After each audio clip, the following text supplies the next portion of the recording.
lovely people, it is Victoria. Welcome to my channel, or welcome back to my channel. So I got a new mic setup as just a gift from my dad. So I got this mic kit situation. It's a boom mic stand that I have hooked to my bookshelf cabinet thing.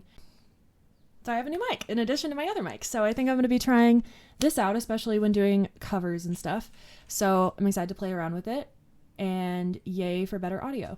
So I'm a little late on when I anticipated on filming and posting videos. I had a bit of a relapse situation last week where, like, sometimes I've mentioned how I'm sober from weed. I've also recently gone sober from alcohol as well, because I had an experience that just reminded me that that is not what is best for me, and came close to ruining the vibes of an evening, and was kind of like, let me not do this. So I've been basically off of weed and alcohol for the most part, except I will have these periods occasionally, or I've been having these periods where I'll let myself use for a period of time and then get out of it, kind of like get out of my system for a bit and then go back to being sober. But sometimes I do kind of stay in those periods for a little bit.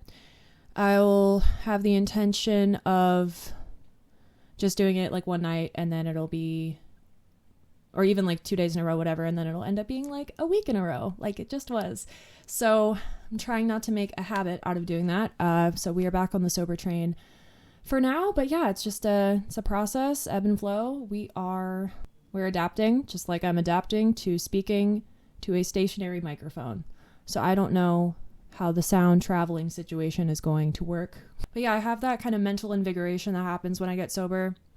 And I have this like energy that I need to put towards other things, and I get excited about things that I want to work on.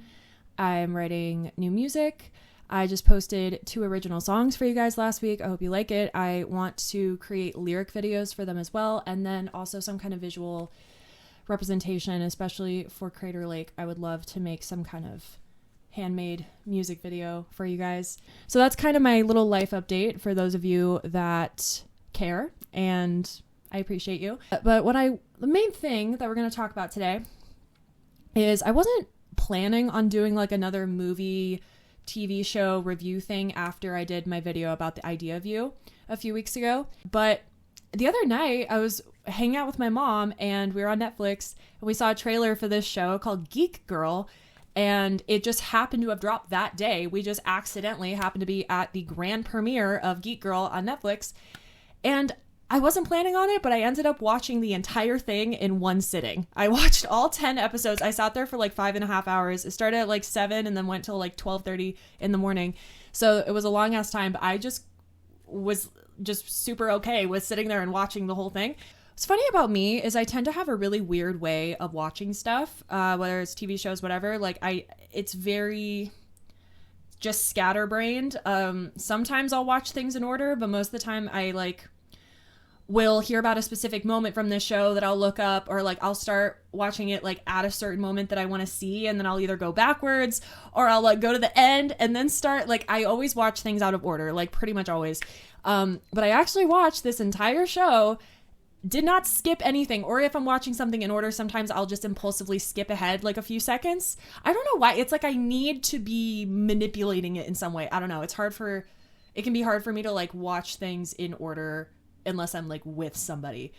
It's a weird thing that I do, but I watched this entire show in order, did not skip a single second. I have absorbed every second of the 10 episode run of Geek Girl in my brain. I'm going to share my thoughts on it with you.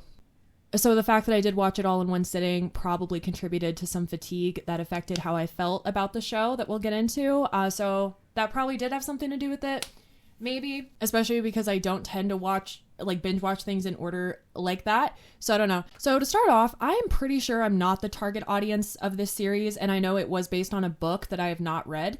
I feel like this is more geared towards like teenagers. It's very young adult novel coded. Like to me, it was giving me the vibes that it was based off of a fan fiction.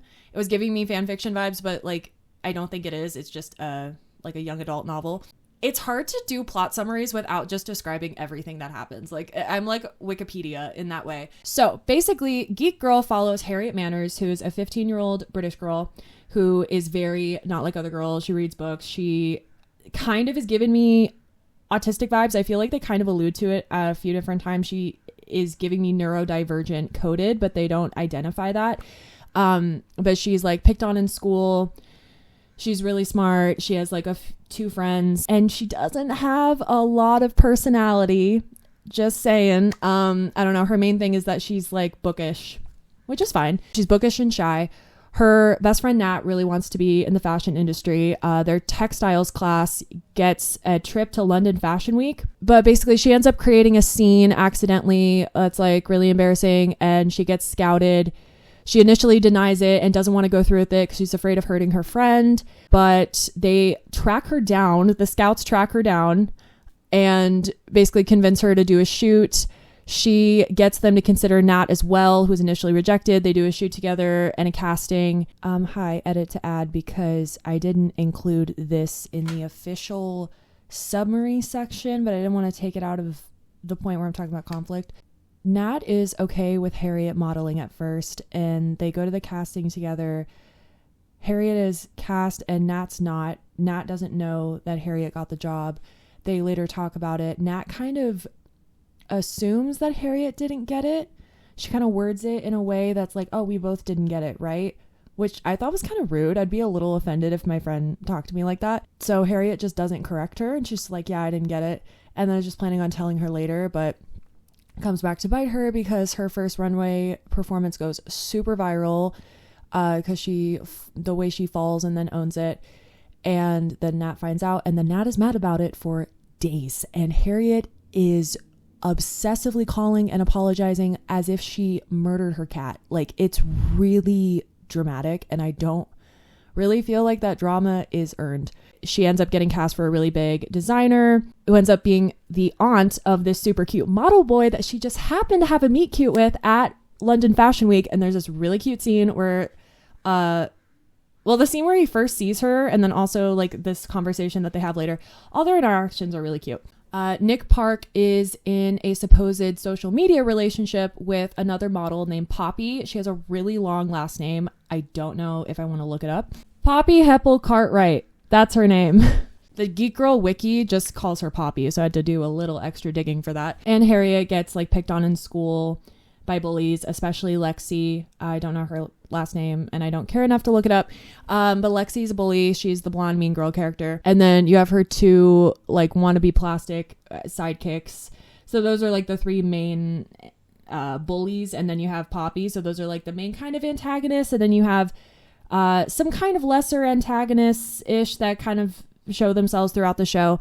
So basically Harriet ends up accidentally screwing up a perfume campaign that she's doing because she accidentally leaks information about it on social media, not realizing that that is like the biggest no-no ever. She then quits and is like, this isn't meant for me. I screwed this up because I screw everything up, and, you know, confirm all her doubts, whatever. But then she later on realizes she loves it and she wants to do it. She tries to come back. Her main agent person actually rejects her, but her agent that has been with her the whole time that initially scouted her actually quit and is now a free bird and comes back to get her and get her to this giant show that has been like the build up this whole time. Poppy does some really mean shit to her on the runway, a very kind of, I don't know, she puts a piece of paper with geek on her back, and then it's this whole thing where Nick comes up and takes it off of her, and then they have their first kiss on the runway. So that's pretty much a rundown. I don't think I got too specific, which is good. So I just wanted to break down my general thoughts of this because I did like this show. Overall, this show is nice. It's cute. It made me giggle. There are likable characters. Like, it is a likable show, and I want to like this show. Maybe it had something to do with me watching all 10 episodes at once, but the main con is I really don't think this show needed 10 episodes. I really don't think it needed 10 half-hour-long episodes. Like, we did not need 5+ hours of this. This show could easily have been half the length, in my opinion.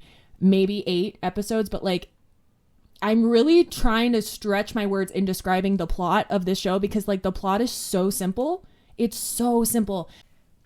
And the conflict and the plot are pretty simple. Like, the main conflicts are her navigating a new industry, which is kind of thin because like most of these problems are just people that Harriet works for not telling her shit she needs to know until it's too late. That's literally it. So all of this is super preventable and like I would like to think wouldn't actually happen. But like the conflict with the perfume campaign where she gets upset about a rumor, and so she immediately posts a video addressing this rumor, but in doing so she reveals details of this perfume campaign that she's working on. That I haven't done a lot of like acting work. I've done very minimal acting work, like just with a YouTube channel, but that 100% would be communicated to you in the contract. It would be made very expressly clear to you. You cannot post anything. And I wouldn't even fixate it on it as much if they didn't make a giant plot point. Her stepmom getting on board, and her stepmom's a lawyer, and she makes this huge thing of like, I'm going to read all your contracts. I'm going to make sure all your contracts are good. And we're making sure we're not signing our lives away, da da da da. And then just this complete ignorance to like one of the biggest no-nos of doing any kind of campaign work or working like in any creative field of not, posting things before the creators are ready for it to be seen. So it was just kind of a misfire that they made a huge deal out of her getting on, and her whole thing was, I'm going to look over her contracts and I'm going to be the lawyer. And then that wasn't communicated to her. That was just like weird to me. Also with her agents and stuff, like I love Wilbur. Wilbur is great. I love him as a character, but like there's just so many things where we are just not communicating with our model, our 15-year-old model, and we're just expecting her to know everything. So the main point of conflict is her adjusting to the industry, and then also her issue with Nat, which that was such a thin issue to begin with, and that like really should not have been it was stretched out for like 2 episodes because Nat's okay with her becoming a model at first. They go to a casting together. Harriet gets a job and Nat doesn't. Nat doesn't know, and she kind of assumes that Harriet doesn't get it, and then Harriet just doesn't correct her, and she just doesn't tell her she gets the job. And then Nat finds out later on once she's gotten the job, and people have like posted it, and she's famous online and stuff like that. And then Nat is mad at her for like days afterward. And Harriet was annoying me when she was dealing with this because Nat was very explicitly telling her like, leave me alone, I need space. And Harriet just like would not leave her alone. She was just calling her like 15 times. It was like stalker behavior. It was really intense for like a really non-issue. Like that was just it did not need to be a conflict for as long as it was. And then beyond that, it's really just Harriet dealing with like her own self-confidence. So those are like the main conflict plot points concerning our protagonist. And then from there, you get a bunch of secondary kind of subplots that don't really get addressed. Like the main one that I saw had to do with her dad, who I love. I love the dad character in this. He was amazing. But there's this whole plot point of him getting fired from his job, and we never talk about it again. There's this thing. He goes to Canada with Harriet for her modeling job. He lies to his boss, whatever. I guess he's been neglecting his work. And he gets fired, and that is the last we hear of it. And which is so funny because there's this whole subplot of him and his wife, I think her name's like Annabelle, who she is getting on him for being a child and not being responsible and being impulsive, da-da-da. And he doesn't mention to her that he got fired. That's not addressed at all, even though that would be relevant. But then she later on gets pregnant, and then we're just supposed to be all happy that they're pregnant and they're going to continue their family and everything's going to be happy. Does this man have a job? As far as I know, he ends the series without a job, and we never hear about it again. We never hear why he got fired, why he had such an issue with showing up to work. There was just this random ass issue that never got resolved. And I was just like, oh my God, we're pregnant and we're happier again in our marriage and everything's fine. And that was just never addressed. So that was fun. So overall, I did like a lot of the characters on this show. I love Wilbur. I love the dad. Toby, the character, was great. Nick Park as a romantic lead was great. Then my main kind of grievances beyond the runtime and just like we're going to get into it a little more of like the repetitiveness of everything. Like so many of these episodes are like slight variations of each other. Hi, so I just finished editing this video and I added text on the screen for this because I forgot to mention this, but I need to just come in and mention that another main point of like repetition and also one of Harriet's like main personality traits is that when she gets nervous, she gives random facts. So there are like 6 scenes where she gets nervous and just gives a random, like I just found so many random facts that are not in my brain anymore, because I was just like, why? It's like, I get the point of it, but it's like, we get the point. Why do you have to do the same thing 5 times? And also, like, the number of times that she says sugar cookies instead of saying shit or whatever, like, she doesn't curse. And so sugar cookies is like her exclamation. And she also says that like 5 or 6 times throughout the thing. And it's like, obviously, you know, if you have a catchphrase, whatever, you're going to say it multiple times. But there's just, we get like 7 panic attacks. We get so many moments where she has to like run away and tell herself to breathe. The voiceovers, I think, also made it more tedious for me. I think the voiceover aspect, especially like some key moments where there is narration where I really don't feel like there needed to be, it made these moments stretch out so much longer, especially like the panic attack or the self-doubt ones, to where it would just be so unrealistically timed if that were to happen. It almost reminded me of, I've been watching My Hero Academia recently, and it reminds me of those moments where, I forget the main character's name, but like when he's embarrassed or having like an existential crisis, the way that they like slow everything down and they like show 7 angles of the same scene, and he's in his voiceover saying exactly what we're seeing happen. It was like that. That's what it felt like to me.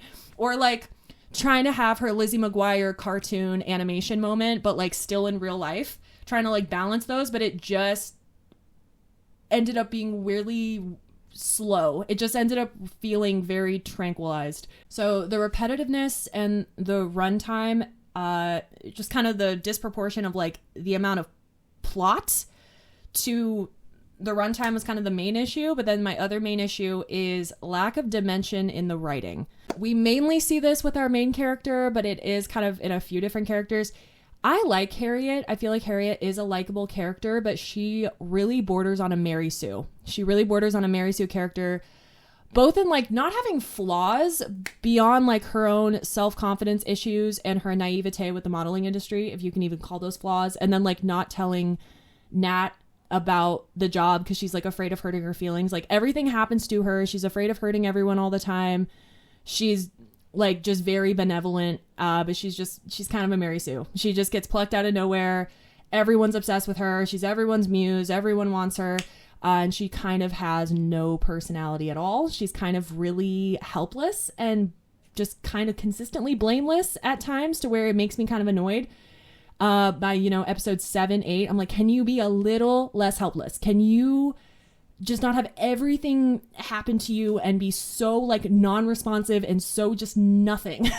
Like, I don't know if I'm being overcritical, but there are times I'm really just like, she's kind of a nothing protagonist. I'm sorry, it's true. And then some of my issues with this show is like, I could really tell where their influences were. It really seemed like they were trying to, I mean, again, not knowing the book, but it just seemed like overall was very inspired by like classic teen movies, like Princess Diaries, Mean Girls, even like 80s stuff, especially with the way they portrayed bullying and a lot of the social dynamics and stuff. It just felt very of its influences and didn't really add anything new. I get that like not every character is gonna have depth, or and some, you know, bully characters are just assholes. Like not everyone needs to have a backstory. But it definitely leans into the cliche. And all of our antagonists are pretty hollow and shallow. It would have been cool to have like anything to root for any of them with, like any kind of empathy, any interest, any relation, connection, but just nothing. Like they are all cartoons pretty much. All this, well, Lexi and then her 2 little sidekicks that have no personality. I don't know their names. I don't care. And then Poppy, who her only real dimension is that she like has to work for a living. She says something to Nick about like, not everyone can just get by on Nepo points. Like some of us actually have to hustle.